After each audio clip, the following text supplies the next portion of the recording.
Hello बच्चों, कैसे हैं आप सब लोग। उम्मीद करता हूं आप सब लोग बहुत अच्छे होंगे और आप लोगों की पढ़ाई भी बहुत अच्छी चली होगी। बच्चों, आज की जो हमारी क्लास होगी, इस क्लास में हम लोग अर्थमेटिक प्रोग्रेशन का जो हमारा चैप्टर चल रहा था उसी को आगे हम कंटिन्यू करेंगे। ठीक है, और आज की क्लास में हम लोग क्या पढ़ेंगे, आज की क्लास में हम पढ़ेंगे nth term from the end of an AP. ठीक है, कोई अर्थमेटिक प्रोग्रेशन दिया गया हो, ठीक है, तो उस अर्थमेटिक प्रोग्रेशन के इंड से अगर हम nth टर्म कैलकुलेट करना चाहें तो उसको हम कैसे कैलकुलेट करेंगे, उस पे बेस्ड आज की हमारी क्लास होगी। ठीक है, इससे पहले जो हमारी क्लासेस थी अर्थमेटिक प्रोग्रेशन की, उसमें हम लोगों ने बेसिक इंट्रोडक्शन देखा था अर्थमेटिक प्रोग्रेशन का। और वहां हमने देखा था कि जो अर्थमेटिक प्रोग्रेशन होता है वो वास्तव में क्या होता है, एक तरीके का सीक्वेंस होता है। क्या होता है, एक तरीके का सीक्वेंस होता है। ठीक है, और कुछ नहीं होता है। फिर हम लोगों ने ये देखा था कि जो अर्थमेटिक प्रोग्रेशन होता है उसका nth टर्म क्या होता है। तो nth टर्म का उसका फार्मूला हम लोगों ने पढ़ा था कि Tn is equal to a plus n minus one into d, जहां पे Tn क्या है, nth टर्म है। Tn क्या था, nth टर्म था। कोई सीरीज दिया गया हो, जैसे मान लीजिए 1 2 3 4 डॉट डॉट डॉट डॉट, अगर यहाँ पे 20 दिया गया हो, ठीक है, इस तरीके से एक सीरीज है, तो इसका जो लास्ट टर्म होता था इसी को हम कहते थे Tn या nth टर्म। क्या कहते हैं, nth टर्म। तो Tn क्या रिप्रेजेंट करता था, nth टर्म। ए जो होता था ये हमारा जो फर्स्ट टर्म, इसको हम रिप्रेजेंट करते थे ए से। एन का मतलब था नंबर ऑफ टर्म्स, ठीक है, और डी का मतलब था कॉमन डिफरेंस। तो ये हो गया। आज तो इसके बारे में हम लोगों ने पढ़ा था और इस पे बेस्ड कुछ क्वेश्चंस भी हम लोगों ने किए थे। आज की जो हमारी क्लास होगी, इस क्लास में हम लोग देखेंगे nth term from the end of an AP. तो from the end of an AP का nth टर्म क्या होता है, इसका क्या मतलब होता है। देखिएगा, मैंने यहाँ पे लिख रखा है इस चीज की, अगर let a be the first term of an AP, कोई एपी दिया गया हो जिसका फर्स्ट टर्म कितना हो, ए, ठीक है, और फिर D be the common difference of AP. D जो है, डी यहाँ पे मैंने डी लिखा है, डी क्या हो, कॉमन डिफरेंस हो किसी एपी का, और L be the last term of given AP, और एल जो है वो लास्ट टर्म हो किसी एपी का। अभी हम एपी कंसीडर करेंगे या कंस्ट्रक्ट करेंगे कि किस तरीके का एपी हमें मिलेगा। तो अगर ये कंडीशन है, तो जो एपी होगा, ठीक है, जो अर्थमेटिक प्रोग्रेशन होगा हमारा, वो क्या पॉसिबिलिटी है, क्या हो सकता है। तो देखिएगा, कॉमन डिफरेंस का मतलब ये होता है कि जो टर्म्स होते हैं ना एपी के, उन टर्म्स के बीच का जो डिफरेंस हो, ठीक है, सेकेंड टर्म में से फर्स्ट टर्म, सेकेंड टर्म में से फर्स्ट टर्म, फिर थर्ड टर्म में से सेकेंड टर्म, मतलब नेक्स्ट टर्म में से जो प्रीसीडिंग टर्म है उनका जो डिफरेंस हो वो क्या हो, फिक्स वैल्यू आनी चाहिए या सेम होनी चाहिए, कांस्टेंट होनी चाहिए। तो उसी को हम कहते हैं कॉमन डिफरेंस। ठीक है, तो जब हम यहाँ कंस्ट्रक्ट करेंगे एपी, तो एपी हमारा क्या बनेगा, देखिएगा, ए फर्स्ट टर्म हमारा कितना था, ए, तो ए हो गया। कॉमन डिफरेंस डी है, इसका मतलब अगर ए में हम डी ऐड कर दे तो नेक्स्ट टर्म हमारा मिल जाएगा। फिर अगर और अगला टर्म लिखना चाहे तो ये हो जाएगा ए प्लस 2d, फिर नेक्स्ट टर्म लिखना चाहे तो ये हो जाएगा ए प्लस 3d। इसी तरीके से और भी टर्म्स हमारा बढ़ता चला जाएगा, क्योंकि डी डी का कॉमन डिफरेंस है, तो नेक्स्ट टर्म में जैसे जैसे हम डी ऐड करते जाएंगे हमें सीरीज मिलता जाएगा। अच्छा, इसी तरीके से अगर हम इस सीरीज को कंटिन्यू करें तो देखिएगा, लास्ट टर्म हम लोगों ने एल माना है, तो लास्ट टर्म मान लेते हैं हम एल है, कितना है, एल। तो जो हमारा Tn आता था ना, Tn, इसी को हम लास्ट टर्म कहते थे। तो वही Tn कहें या लास्ट टर्म कहें, एल, ये दोनों सेम चीजें हैं। यहाँ पे Tn 20 है, यहाँ लास्ट टर्म कितना है, 20 है। तो इसी तरीके से अगर लास्ट टर्म इस सीरीज का, इस एपी का कितना हो, एल हो, कितना हो, एल हो। तो क्वेश्चन या आज की जो हमारी क्लास होगी, इस क्लास में हम लोगों को यही देखना है कि अगर इंड से हम लोग nth टर्म फाइंड आउट करना चाहें तो उस कंडीशन में फार्मूला हमारा क्या होगा। तो जो फार्मूला होता है वो होता है इंड से nth टर्म जब हम निकालते हैं तो इसका फार्मूला होता है l minus n minus one into D. कितना होता है, nth टर्म इंड से, ये होता है l minus n minus one into D, ये फार्मूला। इसी को हम लोगों को शो करना है, ये जो सीरीज बन रहा है यहां से। ठीक है, तो देखिएगा ये आता कैसे है, इसके बारे में हम लोग डिस्कस करते हैं। देखिए, अगर ये लास्ट टर्म है l, तो अगर इससे पहले वाले टर्म हम लिखना चाहें, इससे एक टर्म पहले अगर हम लिखना चाहें तो ये टर्म कितना हो जाएगा, तो ये हो जाएगा l माइनस के साथ d। कितना हो जाएगा, l माइनस के साथ d। क्यों, क्योंकि कॉमन डिफरेंस देखिए डी का बन रहा है, डी का कॉमन डिफरेंस बन रहा है, यहाँ भी डी का, यहाँ भी डी का, यहाँ भी डी का। तो इनके और इनके बीच में भी कॉमन डिफरेंस कितने का बनेगा, डी का। तो देखिए, अगर इसमें हम डी ऐड कर दे तो नेक्स्ट टर्म एल हमें मिल जाएगा। क्यों, क्योंकि डी से डी कैंसिल आउट हो जाएगा तो एल बन जाएगा। अच्छा, अगर इससे हम पहले वाला टर्म लिखना चाहे, इससे एक टर्म पहले, तो कितना हो जाएगा ये हो जाएगा L-2D। कितना हो जाएगा L-2D। इसी तरीके से और भी टर्म हम लिखना चाहें तो हम लिखते चले जाएंगे, लिख लेंगे, ठीक है। तो इसका मतलब इंड से अगर हम लास्ट टर्म निकाल रहे हैं, इंड से अगर हम nth टर्म की तरफ आ रहे हैं, तो हम क्या लिख सकते हैं, देखिएगा, अगर हम लास्ट टर्म की बात करें, लास्ट टर्म, तो लास्ट टर्म कितना है हमारे पास L, इसमें तो कोई डाउट नहीं है। अच्छा देखिएगा, L को हम लिख क्या सकते हैं, L को हम लिख सकते हैं L-1 और इंटू D। भाई 1 - 1 करेंगे, फर्स्ट टर्म है तो फर्स्ट टर्म में से 1 - 1 किया गया है, और यहाँ पे D से मल्टीप्लाई करेंगे तो ये पूरा टर्म 0 हो जाएगा, तो कोई फर्क तो पड़ेगा नहीं, ठीक है। अच्छा, अगर हम लास्ट से ये हो गया हमारा लास्ट से फर्स्ट टर्म, ठीक है, यानी लास्ट टर्म। अगर हम लास्ट से सेकेंड टर्म की बात करें, तो देखिएगा लास्ट से सेकेंड टर्म कितना हमारे पास L-D, कितना हो जाएगा L-D, ये है हमारा L-D। L-D को हम कितना लिख सकते हैं, देखिएगा, L को तो हम लिख सकते हैं L, यहाँ पे माइनस D को हम क्या लिख सकते हैं, D को हम लिख सकते हैं, देखिए सेकेंड टर्म है ना लास्ट से, तो ये हो जाएगा 2 - 1 और इंटू D। तो देखिएगा, अगर 2 - 1 करेंगे तो हमारे पास कितना बचेगा 1, तो 1 का मल्टीप्लाई D में करेंगे तो कितना हो जाएगा L-D। चलिए, इसी तरीके से अगर हम लास्ट से थर्ड टर्म निकालना चाहें, थर्ड टर्म, तो देखिएगा कितना हो जाएगा L-2D हो जाएगा। कितना हो जाएगा L-2D। ये देखिए फर्स्ट टर्म, सेकेंड टर्म और ये थर्ड टर्म L-2D। L-2D को हम कितना लिख सकते हैं, थर्ड टर्म है ना, तो 3 में से अगर हम 1 माइनस करें और यहाँ पे लिखें D, तो इसको हम लिख सकते हैं L-2D, थर्ड टर्म को। देखिएगा, इसी तरीके से अगर हम कंटिन्यू करें टर्म को हम कंटिन्यू करें, और इधर बढ़ते इंड से अगर हम nth टर्म निकालें, कौन सा टर्म, nth टर्म, ठीक है। तो यहाँ मैं लिखता हूं nth टर्म। तो जब हम nth टर्म निकालेंगे तो ये कितना हम यहाँ पे लिखेंगे, इंड से अगर हम nth टर्म लिखेंगे, तो देखिए अगर थर्ड टर्म लिखा है हमने तो एक कम लिखा है हमने, देखिए 2D यहाँ पे है थर्ड टर्म की जगह, तो nth टर्म लिखेंगे तो कितना हो जाएगा L-N-1, और यहाँ पे हम कितना लिखेंगे D, कितना लिखेंगे L-N-1 इंटू D। तो इस तरीके से हम लोगों ने देखा कि अगर हम इंड से nth टर्म लिखते हैं, तो ये nth टर्म कितना आ जाएगा L-N-1 इंटू D, और यही हमारा क्या हो जाएगा, फॉर्मूला हो जाएगा, ठीक है।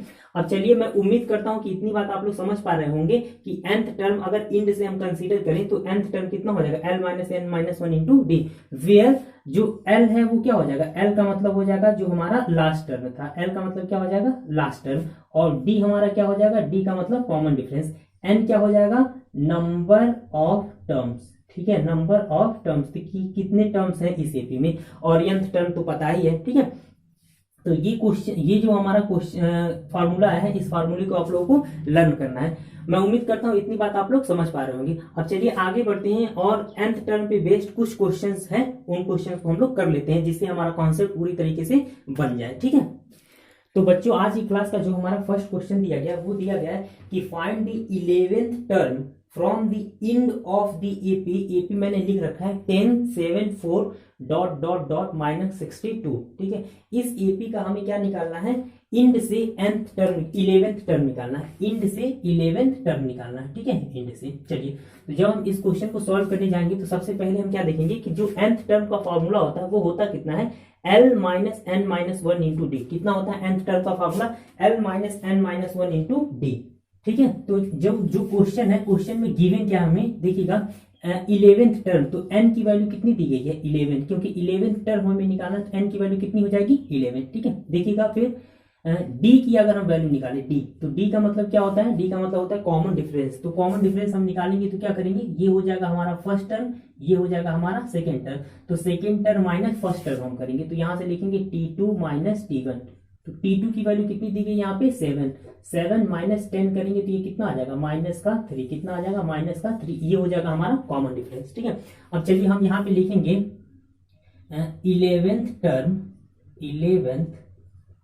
Term from the end is equal to 11th term जब हम निकालेंगे इंड से तो कितना लिखेंगे हम, फार्मूला लिखेंगे। अच्छा, लास्ट टर्म भी हमारा दिया गया, जो लास्ट टर्म दिया गया L की वैल्यू वो कितनी दी गई है -62, कितना दिया गया -62। तो फार्मूला हम लिखेंगे तो ये हो जाएगा, देखिए L minus n minus one into d, तो एल की वैल्यू कितनी हम रखेंगे माइनस के साथ 62, फिर लिखेंगे माइनस, कितना लिखेंगे माइनस एन माइनस वन, तो एन की वैल्यू कितनी दी गई है 11, क्योंकि 11th टर्म चाहिए, तो 11 माइनस वन, और डी की वैल्यू कितनी दी गई हमारे पास माइनस का 3। नाउ दिस विल इक्वल, जब हम इसको सॉल्व करेंगे तो ये हो जाएगा माइनस 62, देखिएगा 11 में से 1 माइनस करेंगे तो कितना बचेगा 10, तो ये हो जाएगा माइनस के साथ 10 और इंटू कर देंगे माइनस के साथ 3, ठीक है। सॉल्व करेंगे तो ये हो जाएगा माइनस 62, माइनस और माइनस का अगर हम मल्टीप्लाई करेंगे तो कितना हो जाएगा प्लस, कितना हो जाएगा प्लस, और ये हो जाएगा हमारे पास 30, 10 3 जा 30। फर्दर इसको हम सॉल्व करेंगे तो 62 में से 30 अगर हम माइनस करेंगे तो कितना बचेगा हमारे पास 32, लेकिन माइनस का सिंबल बड़ा है तो ये हो जाएगा माइनस 32। इसका मतलब जो 11th टर्म है, 11th term from the int, वो कितना हो जाएगा माइनस का 32, और ये हमारा आंसर हो जाएगा, ठीक है। तो ये तो बिल्कुल बेसिक क्वेश्चन था। तो बच्चों आज की क्लास का जो हमारा सेकंड क्वेश्चन है वो दिया गया, how many 3 digit numbers are divisible by 7, ठीक है। कितने 3 डिजिट नंबर ऐसे होंगे जो 7 से डिविजिबल होंगे, ये क्वेश्चन हमसे पूछ रहा है, ठीक है। तो देखिएगा जब हम इसका सोल्यूशन करने जाएंगे, तो देखिएगा इस फार्मूले का यूज तो नहीं होगा, लेकिन लास्ट टर्म जो होगा उसको हम एल कैसे कंसिडर करेंगे ये देखिएगा। देखिए क्वेश्चन क्या कह रहा है ये मैं समझा देता हूं कि how many 3 digit numbers are divisible by 7, इसका मतलब ये हुआ कि जितने भी 3 डिजिट नंबर्स हैं, तो 3 डिजिट नंबर स्टार्ट कहां से होगा 100 से, कहां से स्टार्ट होगा 100 से, और लास्ट में 100 से स्टार्ट होगा कहां तक चलेगा 100 हो जाएगा, फिर 101 हो जाएगा, फिर 2 हो जाएगा, ऐसे ही डॉट डॉट डॉट ये बढ़ता जाएगा, और 3 डिजिट नंबर वो जाएगा कहां तक 999 तक। इसके बाद अगर 1000 बनेगा तो वो कितना हो जाएगा 4 डिजिट नंबर हो जाएगा, कितना हो जाएगा 4 डिजिट नंबर हो जाएगा, ठीक है। तो इस तरीके से 999 तक हम 3 डिजिट नंबर कंसीडर करेंगे। तो अब इसमें से ये पूछ रहा है कि अगर 100 से 999 तक की नंबर की बात करें तो कितने नंबर्स ऐसे होंगे, ये सारे 3 डिजिट नंबर है जो 7 से डिविजिबल होंगे, कितने से 7 से, ठीक है। तो अब सबसे पहले हम क्या करेंगे, देखिएगा एन नंबर ऑफ टर्म्स पूछा है कि कितने नंबर ऑफ टर्म्स होंगे जो 7 से डिविजिबल होंगे, यानी एन की वैल्यू हमसे पूछ रहा है। तो हम करेंगे क्या, हमें पता है कि जब हम nth टर्म का फार्मूला लगाएंगे, nth टर्म का फार्मूला, तो nth टर्म का फार्मूला होगा Tn is equal to a plus n minus one, और इंटू में कितना बचेगा डी, ठीक है। तो अब नंबर ऑफ टर्म्स हमसे पूछ रहा है, एन की वैल्यू पूछ रहा है, और टीएन की वैल्यू हमें दे रखा है। तो Tn जो होगा वो हमें पता क्या करना होगा कि फर्स्ट टर्म हम लेंगे कहां से, फर्स्ट टर्म हम लेंगे कि जहां से 7 से डिविजिबल होने वाला 3 डिजिट का पहला नंबर मिलेगा, वो हमारा हो जाएगा फर्स्ट टर्म। तो देखिएगा अगर हम इस टर्म की बात करें तो सबसे जो फर्स्ट टर्म होगा ए, इस टर्म में ए कितना होगा, तो 7 से डिविजिबल जो 3 डिजिट का सबसे पहला नंबर होगा या स्मॉलेस्ट नंबर होगा वो होगा 105, कितना हो जाएगा 105। 15 से अगर हम डिवाइड 7 से अगर हम डिवाइड करें 105 को तो कितनी बार में डिवाइड हो जाएगा 15 टाइम्स, ठीक है। तो ए की वैल्यू कितनी हो जाएगी हमारे पास, ए की वैल्यू हो जाएगी 105, कितनी हो जाएगी 105। और एक चीज और देखिएगा, अगर हम 3 डिजिट नंबर की बात करें, तो ये नंबर जो स्टार्टिंग होगा वो 7 के मल्टीपल में चाहिए, किसके मल्टीपल में 7 के मल्टीपल में, क्योंकि पूछ रहा है कि 7 से डिविजिबल हमें नंबर चाहिए। तो 105 से जब हम स्टार्ट करेंगे तो हमारी सीरीज बनेगी क्या, हमारी सीरीज बनेगी 105 और इसमें 7 ऐड करते जाएं, तो जो नेक्स्ट नंबर होगा 7 से डिविजिबल वो कितना होगा 5 में 7 ऐड करें तो कितना हो जाएगा 112, कितना हो जाएगा 112।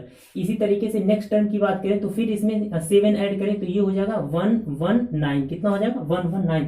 इसी तरीके से सीरीज हमारा क्या हो जाएगा बढ़ते चले जाएगा। अच्छा लास्ट टर्म की अगर हम बात करें, लास्ट टर्म की कि लास्ट टर्म कौन सा होगा जो 7 से डिविजिबल होगा और 3 डिजिट का हो, तो लास्ट टर्म हमारा होगा 994, क्या हो जाएगा 994। तो इसी को हम लास्ट डिजिट मतलब हमारा लास्ट नंबर कहें या इसी को हम Tn भी कह सकते हैं। तो जो Tn हो जाएगा वो हमारा कितना हो जाएगा 994, कितना हो जाएगा 994। तो Tn की जगह पे हम 994 कंसीडर करेंगे, ठीक है।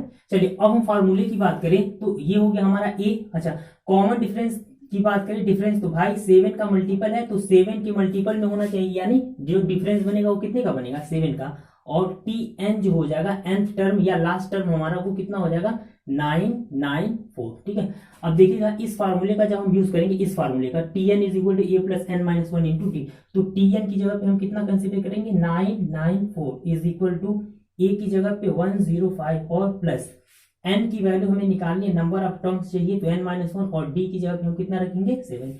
नाउ दिस इंप्लाइज दैट, देखिए 105 जब लेफ्ट हैंड साइड में हम लेके आएंगे तो 994 में से माइनस कर देंगे। तो देखिएगा 994 में से अगर 105, 994 में से 105 अगर हम माइनस कर दें यहाँ से तो कितना हो जाएगा 14, 14 में से 5 माइनस करेंगे तो कितना बचेगा 9, यहाँ कितना हो जाएगा 8, तो यहाँ हम 8 लिख देंगे। यहाँ कितना बचेगा, यहाँ कितना बचेगा हमारे पास 9, तो 9 में से 1 अगर हम माइनस करेंगे तो कितना बचेगा 8, तो ये हो जाएगा 8, 8, 9। तो दिस इंप्लाइज देखिए हो जाएगा 994 minus 105 is equal to n-1 और इंटू में 7। दिस इंप्लाइज दैट यहाँ जब हम माइनस करेंगे तो कितना बचेगा 8, 8, 9 इज इक्वल टू n-1 और इंटू हो जाएगा 7। ठीक है, देखिएगा 7 से अगर हम 8, 8, 9 को डिविजिबल करेंगे तो ये हो जाएगा 1 टाइम्स, यहाँ कितना बच जाएगा 1, फिर ये जाएगा 2 टाइम्स और फिर यहाँ कितना बच जाएगा 4, तो ये हो जाएगा हमारे पास 7। तो दिस इंप्लाइज दैट n-1 की जो वैल्यू आ जाएगी वो कितनी हो जाएगी 127। And now this implies that n की वैल्यू अगर हम निकालेंगे तो ये 1 राइट हैंड साइड में जाके 127 में ऐड हो जाएगा, तो ये कितना हो जाएगा 128। इसका मतलब n जो नंबर ऑफ टर्म्स आ रहा है वो कितना आ जा रहा है 128। इसका मतलब ये हुआ कि 3 डिजिट नंबर की अगर हम बात करें तो 105 से लेके 994 तक तो कितने नंबर्स हो जाएंगे 128 नंबर्स ऐसे होंगे जो 3 डिजिट नंबर होंगे और 7 से डिविजिबल होंगे। ठीक है, तो बच्चों उम्मीद करता हूं कि ये जो क्वेश्चन है ये आप लोगों को काफी अच्छे से समझ में आ गया होगा। एक क्वेश्चन और हम इस पैटर्न पे कर लेते हैं। ठीक है, तो बच्चों आज की क्लास का जो हमारा थर्ड क्वेश्चन है वो जो पिछला क्वेश्चन हम लोगों ने किया था उसी पे बेस्ड है। क्वेश्चन दिया गया how many multiples of 4 lie between 10 and 250। ठीक है, तो अब की बार हमें ये पता करना है कि 10 से स्टार्ट करेंगे हम, 10 से लेके और चलेंगे कहां तक, 10 से स्टार्ट करेंगे 10, 11, 12 यहां से स्टार्ट करेंगे और जाना कहां है 250 तक। कहां जाना है 250 तक। और हमें ये पता करना है कि ये 10 से लेके 250 के बीच में इन बिटवीन पूछा है ना, तो बिटवीन कितने नंबर्स ऐसे होंगे, नंबर ऑफ टर्म्स n की वैल्यू पूछ रहा है कि नंबर ऑफ टर्म्स ऐसे कितने नंबर ऑफ टर्म्स होंगे जो 4 से डिविजिबल होंगे या 4 के मल्टीपल्स होंगे यानी 4 से डिविजिबल होंगे। तो हम क्या करेंगे, जब हम सीरीज लिखना स्टार्ट करेंगे ना तो सबसे पहला जो नंबर होगा फर्स्ट टर्म जो 10 और 250 के बीच में हो या बिटवीन इनके हो और 4 से डिविजिबल होगा, तो सीरीज की स्टार्टिंग हमारी होगी 12 से। कहां से स्टार्टिंग होगी 12 से, क्योंकि 12 इनके बीच में पहला नंबर है जो 4 से डिविजिबल होगा, तो 12 हो जाएगा। और 4 का मल्टीपल चाहिए तो अब इसमें 4 ऐड करते जाए, फिर 16 हो जाएगा, फिर नेक्स्ट टर्म करेंगे तो कितना हो जाएगा 20 हो जाएगा। इसी तरीके से ये सीरीज हमारा बढ़ता चला जाएगा। और देखिएगा लास्ट टर्म की बात करेंगे कि लास्ट टर्म कौन सा है जो 250 के बीच में हो और 12 से हमारा 4 से डिविजिबल हो, तो ये हो जाएगा हमारा 248। कितना हो जाएगा 248। इसका मतलब अगर हम इस सीरीज की अपनी बात करें तो a की वैल्यू हमें यहां से मिल जाएगी 12, d जो कॉमन डिफरेंस होगा भाई मल्टीपल 4 का चाहिए तो 4 ही हो जाएगा, और tn या इसी को कहेंगे लास्ट टर्म, तो लास्ट टर्म हमारे पास कितना बच जाएगा 248। कितना हो जाएगा 248। अब देखिएगा नंबर ऑफ टर्म हमें निकालना है कि कितने नंबर ऑफ टर्म्स होंगे, तो जब हम फार्मूले का यूज करेंगे tn is equal to a plus n-1 और इंटू डी का, तो दिस इंप्लाइज दैट देखिएगा tn की जगह पे कितना हम रखेंगे 248, तो ये हो जाएगा 248 इज इक्वल टू a की जगह पे हम कितना रखेंगे ये हो जाएगा 12 और प्लस n की वैल्यू निकालनी तो n-1 और d की जगह पे हम कितना पुट करेंगे 4। नाउ दिस इंप्लाइज दैट 12 को लेके आएंगे जब हम लेफ्ट हैंड साइड में तो 248 माइनस 12 करेंगे and now this will equals n-1 और इंटू में 4। दिस इंप्लाइज दैट देखिएगा 248 में से 12 माइनस करेंगे तो 8 में से 2 माइनस करेंगे तो कितना हो जाएगा 6, और 4 में से 1 माइनस करेंगे तो कितना हो जाएगा 3, और यहाँ 2 एज सच बच जाएगा। दिस विल इक्वल्स ये हो जाएगा n-1 और इंटू में 4। 4 से अगर हम डिवाइड करेंगे 236 को तो ये 5 टाइम्स, ठीक है 20 हो जाएगा, 3 बच जाएगा हमारे पास, तो ये कितना हो जाएगा 4 9 जा हो जाएगा ये 36। तो अगेन दिस इंप्लाइज दैट देखिएगा n-1 इज इक्वल टू हमारे पास हो जाएगा 59 and now this implies that n की वैल्यू कितनी हो जाएगी 60। n की वैल्यू कितनी हो जाएगी 60। तो ये नंबर ऑफ टर्म्स जो हो जाएगा वो 60 हो जाएगा, यही क्या हो जाएगा आंसर हो जाएगा। इसका मतलब क्या हुआ, इसका मतलब ये हुआ कि 10 से लेके 250 के बीच में अगर हम 4 के मल्टीपल की बात करें तो कितने टर्म्स होंगे 60, और यही हमारा आंसर होगा। ठीक है, तो उम्मीद करता हूं बच्चों कि जो last term nth term from the end of an AP का जो भी टर्म था हमारा, ये इस पे जो भी क्वेश्चन हम लोगों ने किए तीनों क्वेश्चन, ये तीनों क्वेश्चन आप लोगों को काफी अच्छे से समझ में आ गए होंगे। ठीक है, अब चलिए ये पैटर्न हमारा समाप्त होता है। अब हम बात करते हैं अर्थमेटिक मीन की, कि अर्थमेटिक मीन क्या होता है। ठीक है, किसी एपी में अर्थमेटिक मीन का क्या मतलब होता है उसके बारे में डिस्कस करते हैं। तो बच्चों आइए अर्थमेटिक मीन के बारे में देख लेते हैं। देखिएगा अर्थमेटिक मीन होता क्या है। देखिए अगर 3 नंबर दिया गया हो इस तरीके से, ए हो फिर बीच में ए हो और फिर बी हो, मतलब ये 3 नंबर्स कोई भी 3 नंबर्स हो सकते हैं। अगर इस तरीके से नंबर दिए गए होते हैं तो इसको हम लिख सकते हैं कि if a b are in AP, ठीक है, अगर एपी में हो then A is said to be arithmetic mean of AP, arithmetic mean of AP. In short it is write as AM. देखिए अर्थमेटिक मीन को शॉर्ट में हम AM से रिप्रेजेंट करते हैं, जैसे अर्थमेटिक प्रोग्रेशन को एपी से रिप्रेजेंट करते हैं उसी तरीके से अर्थमेटिक मीन को एएम से रिप्रेजेंट करते हैं। ये तो केवल बेसिक सा डिफिनेशन हो गया। ठीक है, इसका अर्थ क्या होता है मैं आप लोगों को समझा देता हूं। देखिएगा इसमें कहा यह गया है कि देखिए अर्थमेटिक, अगर अर्थमेटिक प्रोग्रेशन की हम बात करें तो अगर ये दोनों तीनों नंबर्स अगर अर्थमेटिक प्रोग्रेशन में होंगे, एपी जो होता है एएम जो होता है हमारा अर्थमेटिक मीन, ये होता कितना है एएम।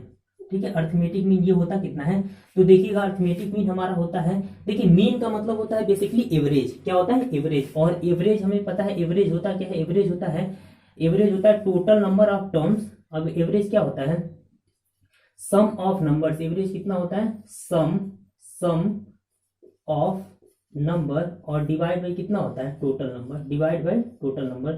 ठीक है, जितने भी नंबर्स दिए गए होते हैं, जितने भी हमें नंबर्स या टर्म्स दिए गए होते हैं उनका सम करके और टोटल जितने नंबर ऑफ टर्म्स होते हैं उनसे अगर हम डिवाइड करते हैं तो वही एवरेज आता है। और जो एवरेज होता है ना इसी को बेसिकली हम क्या कहते हैं अर्थमेटिक मीन कहते हैं। तो यहाँ भी अर्थमेटिक मीन का वही टर्म है। अब देखिए अर्थमेटिक मीन जो होगा ए, अर्थमेटिक मीन इसमें क्या होगा ए, और ए की जो वैल्यू होगी अर्थमेटिक मीन जो होगा इसकी बात करें तो ये हो जाएगा ए इज इक्वल टू कितना हो जाएगा हाफ, यहाँ हो जाएगा a प्लस बी। यही अर्थमेटिक मीन का फॉर्मूला होता है। जो अर्थमेटिक मीन हमारा होता है वो कितना होता है, कोई भी अगर 3 टर्म दिए होंगे तो जो बीच वाला टर्म होगा यही क्या कहलाएगा अर्थमेटिक मीन कहलाएगा। और ये टर्म होगा कितना कि जो फर्स्ट टर्म और सेकंड टर्म है इसी को हम ऐड करके और उसका 1/2 कर दें तो यही अर्थमेटिक मीन होगा। अच्छा वास्तव में ये आता कैसे है इसको देख लीजिए। देखिए हम लोगों ने कंसीडर क्या किया है कि ए और बी ये तीनों टर्म जो है वो किसमें है एपी में है, किसमें है एपी में है। ठीक है, तो अगर ये तीनों टर्म एपी में है तो इनका कॉमन डिफरेंस सेम होगा, कॉमन डिफरेंस सेम होगा। इसका मतलब अगर ये फर्स्ट टर्म है T1, अगर इसको हम कहें सेकेंड टर्म T2 और इसको अगर हम कहें थर्ड टर्म T3, तो T2 minus T1 is equal to होना चाहिए कितना T3 minus T2।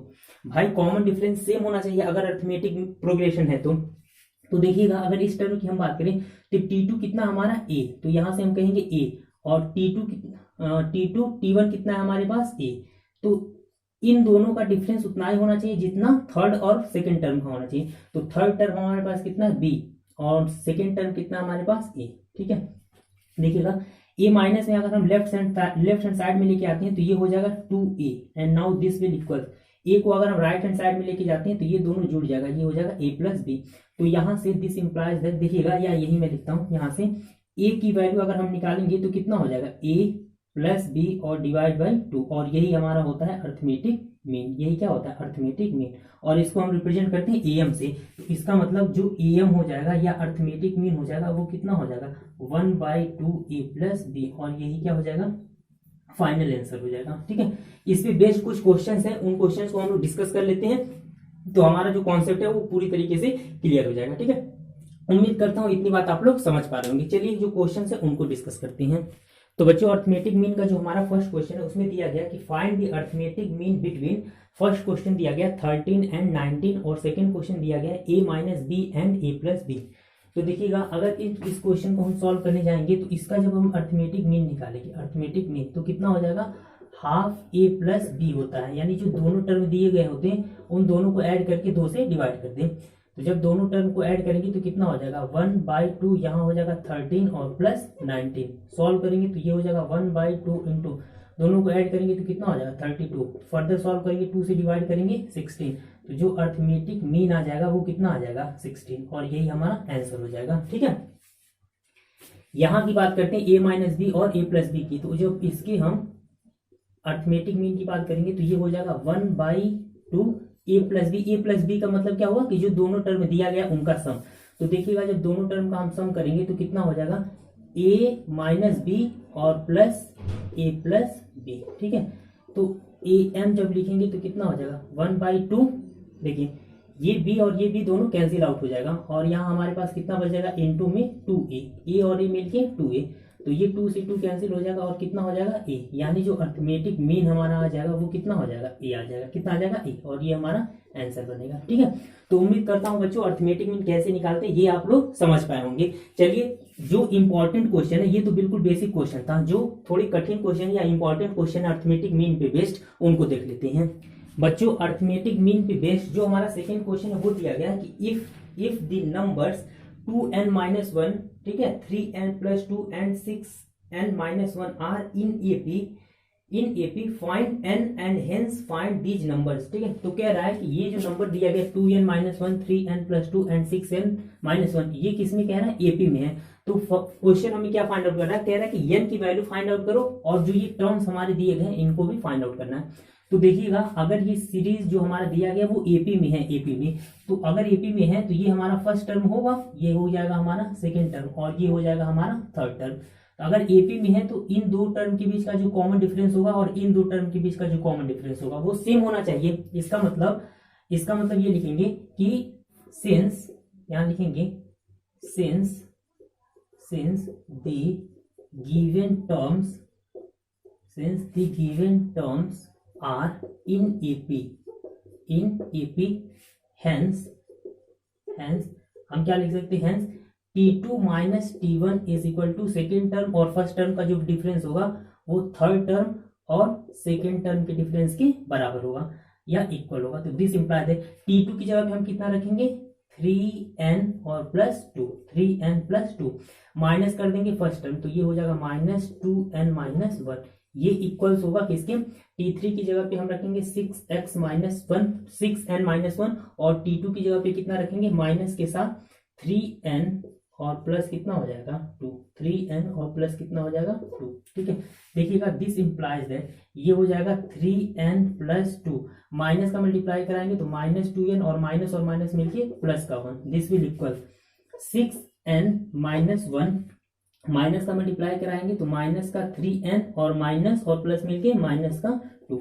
Again this implies that देखिएगा 3n और -2n मिलके हो जाएगा n, कितना हो जाएगा n, 2 और 1 मिलके हो जाएगा प्लस का 3, दिस विल इक्वल्स, देखिए 6n और -3n मिलके हो जाएगा 3n माइनस और माइनस मिलके हो जाएगा हमारे पास -3। ठीक है, अगेन दिस इंप्लाइज दैट देखिएगा n को अगर हम राइट हैंड साइड में लेके जाते हैं तो ये हो जाएगा 3n minus n is equal to, n को राइट हैंड साइड में लेके गए तो 3n और माइनस कितना हो गया n। ठीक है, और इस 3 को अगर हम लेफ्ट हैंड साइड में लेके आए तो ये हो जाएगा 3 और प्लस 3, तो देखिएगा 3n और -n करेंगे तो ये कितना हो जाएगा 2n, तो 2n की वैल्यू कितनी हो जाएगी 3 और 3 ऐड करेंगे तो 6, कितना हो जाएगा 6।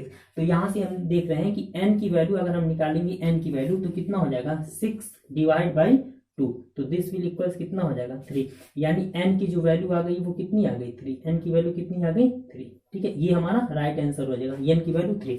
अब कह रहा है कि ये जो टर्म है इन्हें भी फाइंड आउट करना है, तो जो टर्म है वो कितना है 2n-1, कितना है 2n-1, फिर दिया गया है 3n+2 और फिर दिया गया है 6n-1। तो देखिएगा n की वैल्यू यहाँ पे हम कितना पुट करेंगे 3, तो ये हो जाएगा 2 × 3 - 1, तो देखिएगा 6 में से 1 माइनस करेंगे तो कितना हो जाएगा 5।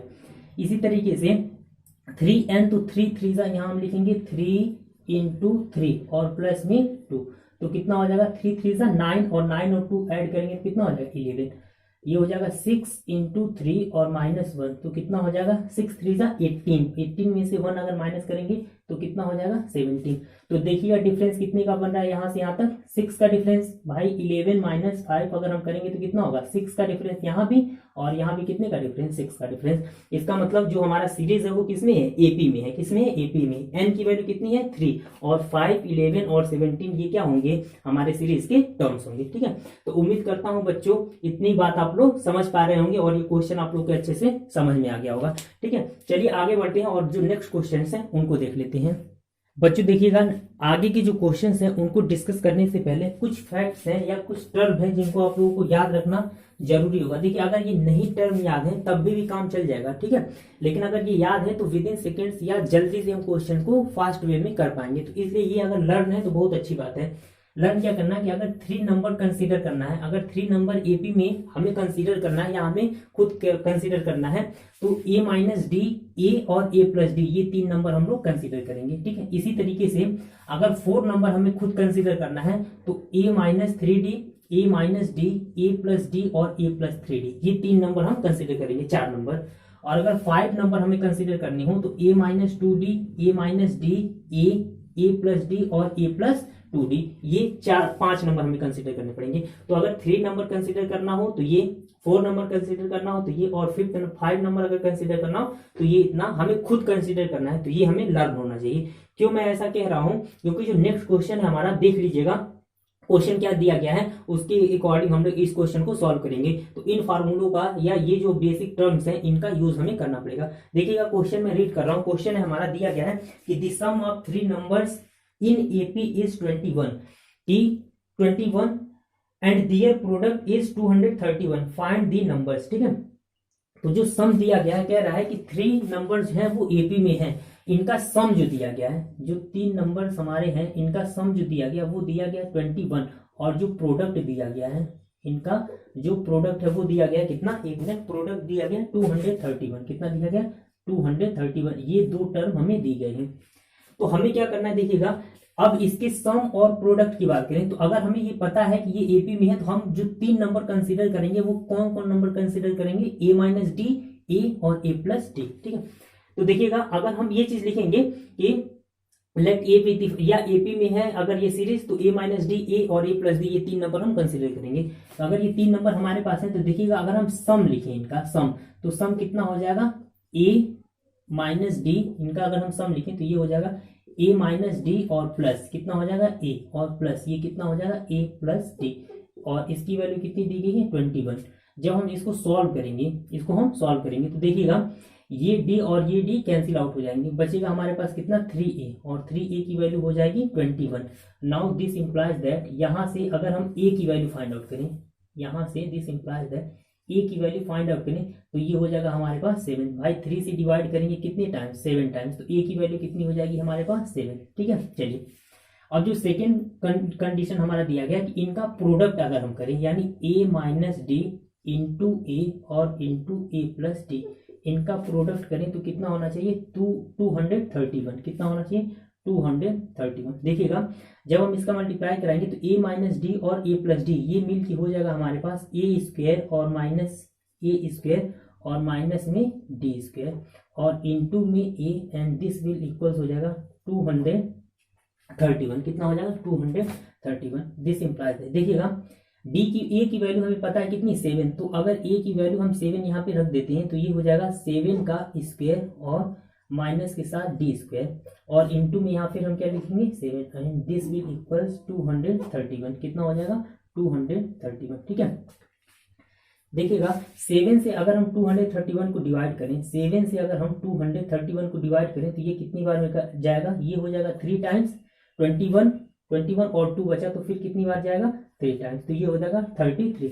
देखिएगा 7 का स्क्वायर अगर हम करेंगे तो ये हो जाएगा 49 और माइनस के साथ D square and this will equals ये हो जाएगा 33।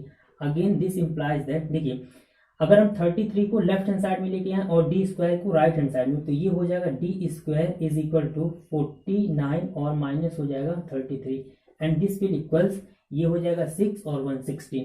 तो दिस इंप्लाइज दैट यहाँ से अगर हम d की वैल्यू निकालें तो ये हो जाएगा प्लस माइनस 4। भाई डी स्क्वायर की वैल्यू कितनी हो जाएगी 16, तो d की वैल्यू निकालेंगे तो ये हो जाएगा रूट में 16, तो रूट 16 जब बाहर आएगा तो कितना हो जाएगा प्लस माइनस 4। कितना हो जाएगा +-4, यानी डी की दो वैल्यूज आ रही हैं, एक बार हम +4 कंसीडर करेंगे और एक बार -4 कंसीडर करेंगे, ठीक है। अब देखिएगा ये तो हमारा सोल्यूशन हो गया। अब इसमें जो नंबर पूछा गया है कि नंबर कितने होंगे उनको फाइंड आउट करना है, तो मैं इसको रफ कर देता हूँ, इसको हम लोग रफ करते हैं और जो हमारा नंबर है उनको फाइंड आउट करते हैं, ठीक है। तो जो नंबर हमने कंसीडर किया था वो कितना हमने कंसीडर किया था, a - d, a और a+d। तो देखिएगा a की वैल्यू तो हमारी फिक्स है, a की वैल्यू कितनी है हमारे पास 7, और d की वैल्यू जो है वो दो बार लेना पड़ेगा, एक बार हम 4 कंसीडर करेंगे और एक बार -4। तो देखिएगा जब a की वैल्यू हम 7 कंसीडर करते हैं और एक बार 4 कंसीडर करते हैं, तो उस कंडीशन में अगर हम a - d निकालेंगे तो a की वैल्यू 7 और d की वैल्यू हम कंसीडर करेंगे माइनस के साथ 4, तो 7 - 4 इज इक्वल टू कितना हो जाएगा 3, कितना हो गया नंबर 3। अच्छा a की वैल्यू कितनी है हमारे पास 7, तो सेकंड नंबर हो जाएगा हमारा 7, और अगर हम थर्ड नंबर कंसीडर करें तो a की जगह पे हम कितना रखेंगे 7 और d की जगह पे हम कितना कंसीडर कर रहे हैं 4, तो ये हो जाएगा हमारे पास 11, यानी जो नंबर हो गया वो हो जाएगा 3, 7 और 11, ठीक है। अच्छा अब इसी तरीके से जब देखिएगा हम जब -4 कंसीडर करते हैं, -4 और a की वैल्यू 7, तो a - d की अगर हम वैल्यू निकालेंगे तो a की जगह पे हम कितना रखेंगे 7 और d की जगह पे हम कितना रखेंगे -4, तो a - d अगर हम निकाल रहे हैं तो a माइनस और ये हो जाएगा -4, तो this will equals minus minus plus हो जाएगा, तो 7 + 4 इज इक्वल टू कितना हो जाएगा 11, और a जो सेकेंड नंबर है हमारा a, तो a की वैल्यू तो 7 हमारा हो ही जाएगा, और a + d जब निकालेंगे a + d की वैल्यू, तो a की वैल्यू कितनी हम रखेंगे 7, और ये हो जाएगा हमारा प्लस, और d की वैल्यू कितनी है माइनस, तो ये हो जाएगा हमारा -4, तो दिस विल इक्वल्स कितना हो जाएगा 3। तो देखिएगा जब हम a की वैल्यू 7 ले रहे हैं और d की वैल्यू 4, उस कंडीशन में भी नंबर 3, 7, 11 आ रहा है, और जब a की वैल्यू 7 और d की वैल्यू -4 कंसीडर कर रहे हैं तो उस कंडीशन में भी 11, और ये हमारा 7, 11 और 3, यही आंसर आ रहा है। तो केवल नंबर का जो सीक्वेंस है वो केवल क्या हो जा रहा है, उलट जा रहा है, बाकी जो नंबर्स हैं वो कितने आ रहे हैं 11, 7 और 3, यहाँ भी 3, 7 और 11, ठीक है। तो बच्चों आज की क्लास में जो हम लोगों ने डिस्कस किया था अपना कि इंड से nth टर्म हम फाइंड आउट कैसे करेंगे वो, और जो अर्थमेटिक मीन हम लोगों ने डिस्कस किया, ठीक है। तो उम्मीद करता हूँ जितने भी क्वेश्चंस मैंने कराए और जो कॉन्सेप्ट बताए ये सारी चीजें आप लोगों को काफी अच्छे से समझ में आ गई होगी, ठीक है। तो इस वीडियो में बच्चों रहने देते हैं बस इतना ही, मिलेंगे फिर आगे की वीडियो में, और अगर आप चैनल पर नए हैं तो चैनल को सब्सक्राइब करना ना भूलें, अधिक से अधिक इन वीडियोज को अपने दोस्त और फ्रेंड्स में शेयर करें और हमें सपोर्ट करें। तो मिलेंगे फिर आगे की वीडियो में सम ऑफ अर्थमेटिक प्रोग्रेशन जो होगा उस वीडियो को लेके, ठीक है। तब तक अपना ख्याल रखिएगा, जय हिंद।